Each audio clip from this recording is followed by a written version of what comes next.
Number 1. Uncle Marvel, Captain Marvel. What were they thinking? In 1943, DC Comics introduced Uncle Marvel in the Captain Marvel comic series. Uncle Marvel was a charlatan who claimed to be related to the superpowered Marvel family, and was cast as a deadbeat who was trying to worm his way into the lives of Captain Marvel and his real family. Fortunately, Captain Marvel saw through the ruse, yet he inexplicably decided to keep Uncle Marvel around as his manager, despite Uncle Marvel's lies, deception and untrustworthy motives. And why does a superhero need a manager anyway? Used as comic relief, Uncle Marvel was played for laughs and always seemed to pretend to have superpowers in life-threatening situations that required Captain Marvel to rescue him. Unfortunately, nobody really found any of this funny and the plot device got old real quick. Oh, Uncle Marvel.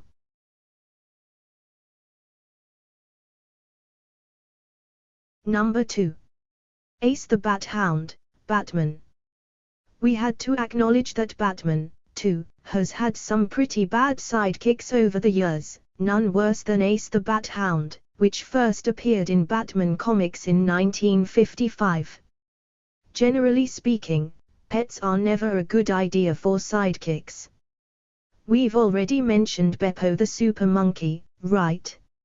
And while some of the many Robins over the years have been hit and miss, no sidekick was more of a disgrace to the Dark Knight than Ace the Bat Hound. Complete with a mask similar to Batman's, Ace helped Batman and Robin on many cases throughout the late 1950s and through the 1960s. He was like Lassie with superpowers such as agility, stamina and heightened senses. Basically, Ace was a regular dog with a heightened sense of smell. The irony is that Batman has always been most effective as a solo artist. He doesn't need any sidekicks, let alone a masked dog. Give us a break, already.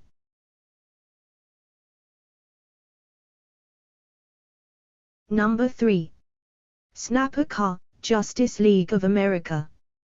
When it comes to useless sidekicks, Snapper Carr pretty much takes the cake.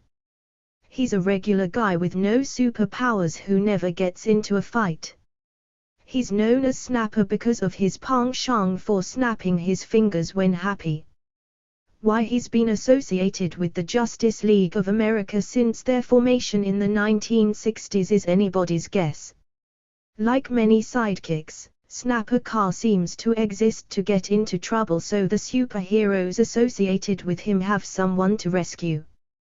The character of Snapper Carr even divorced himself from the Justice League after the Joker tricked him into disclosing the location of the JLA's headquarters. Silly regular folk. Don't you know you should never trust a supervillain? This is one sidekick who should never have been invented.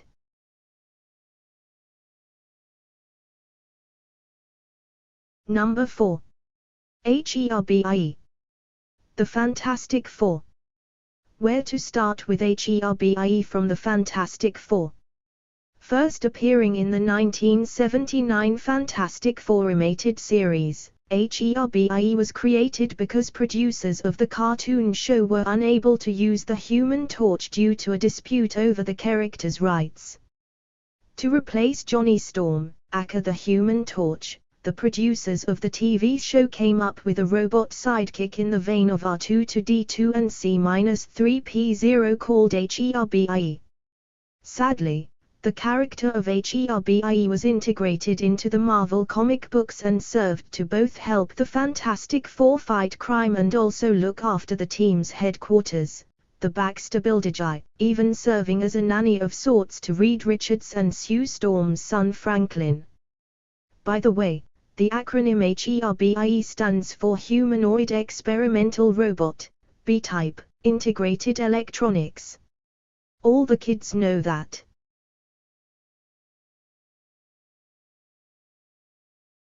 Number 5.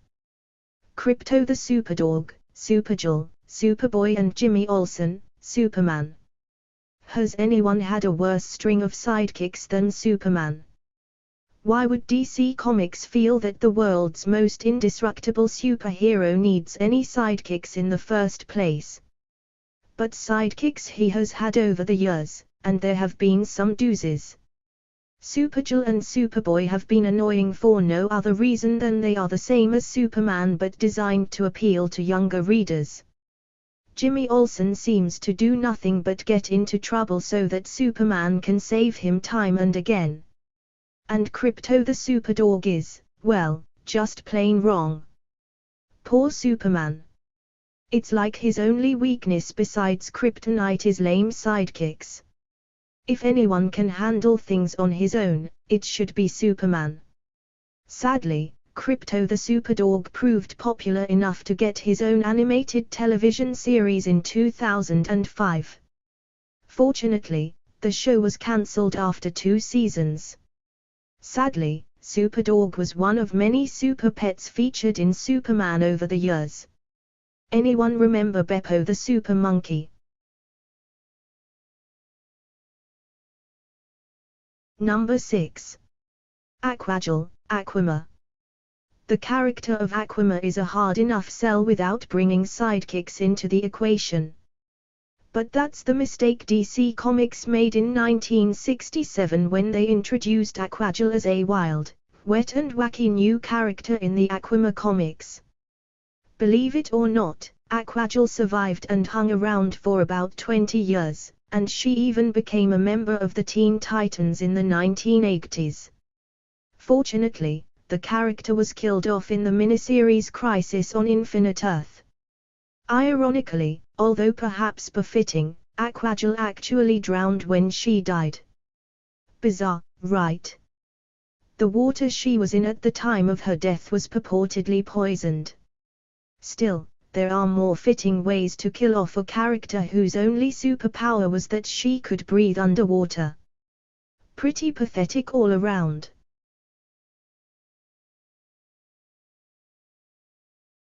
Number 7. Alpha, Spider-Man. Believe it or not, Spider-Man once had a sidekick. Only one and only for about 3 issues of the Amazing Spider-Man comic in 2012 before a fan revolt set in. Real name Andrew Maguire, the character of Alpha was created when a science experiment at a high school where Peter Parker worked went horribly wrong. Feeling guilty about the accident, Peter Parker decides to take Andrew Maguire under his wing and a budding sidekick was born in the character named Alpha. However, fans of the comic were having none of it and loudly voiced their anger over the creation of Alpha. After just 3 issues, Spider-Man had to take away the young and immature Alpha's superpowers and return him to a regular person after Alpha put a mission involving the Avengers in jeopardy. Will they never learn?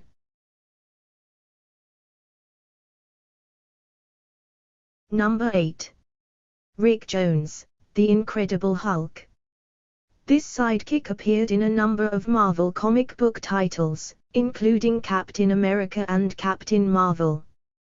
But Rick Jones first appeared in the Marvel Universe in the Incredible Hulk issue number 1 and is largely responsible for creating the Hulk in the first place. It was Rick Jones who Bruce Banner saved at a nuclear testing site in the first issue of the Hulk. Of course, it was while saving Rick Jones that Bruce Banner received the blast of radiation that turned him into the Hulk. Seeming to not know what to do with Rick Jones after he served his role as a plot device, Marvel Comics then had the character become the Hulk's sidekick for a number of years.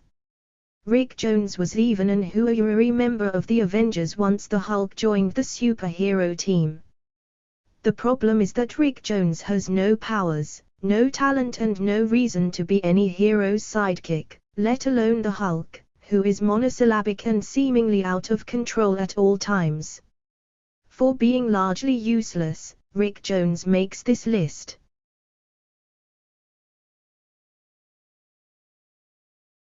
Number 9. Free Spirit, Captain America. Free Spirit was a female sidekick to Captain America introduced in 1994. Attractive in her scantily clad outfits, Free Spirit added nothing to the comic book series and was a blatant attempt to attract more male readers. This sidekick was a college graduate student by day named Kathy Webster who was subjected to experiments that enhanced her body but also brainwashed her into hating men. Free Spirit proved unpopular with fans and only lasted about a year before disappearing with seemingly no explanation. Of course, Captain America has had a number of sidekicks over the years, including the Star-Spangled Avenger and Captain Jack Flag. But none of them were as bad as Free Spirit. It was enough to make people want original sidekick Bucky Barnes back. Say that 3 times fast.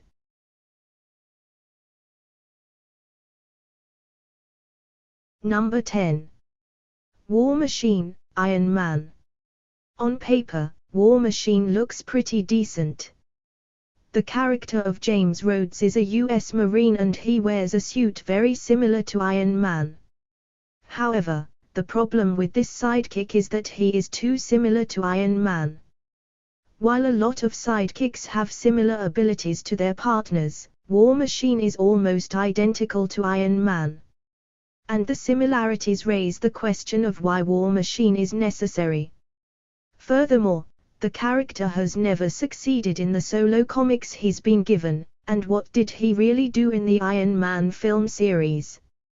In fact, the actor who played War Machine in the Iron Man movies changed from Therese Howard to Don Cheadle with no explanation, leaving fans to scratch their heads. There's just nothing that interesting or relevant about War Machine. If he never existed, it wouldn't matter. Sad but true.